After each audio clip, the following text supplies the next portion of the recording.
Nous prêchons la sagesse de Dieu, mystérieuse et cachée, que Dieu, avant les siècles, avait destinée pour notre gloire. 1 Corinthiens 2,7. Le roi de Babylone avait prévu que ces jeunes juifs deviendraient des ingénieurs, des scientifiques et des docteurs pour faire prospérer son royaume. Mais le dessein de Dieu était quelque peu différent. Il leur donna la sagesse divine, qui les aida à comprendre les choses célestes.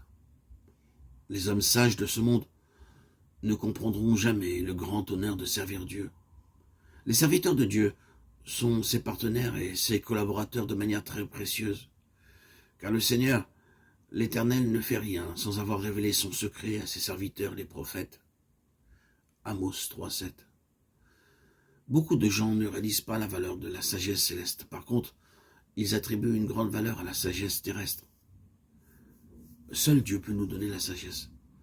Ces jeunes hommes ne prièrent même pas pour cela, ils prirent uniquement la résolution de ne pas se souiller. Et ils se satisfaisaient en ne mangeant que de la nourriture simple. Ainsi, Dieu leur accorda la sagesse. Daniel 1,17. Ces 4 jeunes hommes, Daniel, Shadrach, Meshach et Abed-Nego, étaient de la tribu de Juda. Juda signifie louange, selon la signification de ce nom. Ces 4 hommes continuent à louer et à remercier Dieu pour la nourriture simple. Tout comme ces jeunes hommes, nous devrions aussi apprendre à être contents et reconnaissants. Nous devrions remercier Dieu pour nos épreuves. Si nous faisons cela, il nous donnera la sagesse divine. Acquiert la sagesse, et avec tout ce que tu possèdes, acquiert l'intelligence. Proverbe 4,7. La période d'épreuve étant achevée, les 4 hommes furent si bien éprouvés qu'ils répondirent à toutes les questions. Dieu leur accorda du savoir-faire et de la sagesse. Daniel recevait la compréhension des songes et des visions. Nous sommes tous éprouvés en vue de notre ministère futur. Si nous lui obéissons, nous saurons alors ce que sera notre vocation dans les jours difficiles de la fin. Demandez à Dieu de faire de vous un vainqueur comme Daniel. Refusez d'être souillé par quelque tentation dans laquelle le diable veut vous entraîner.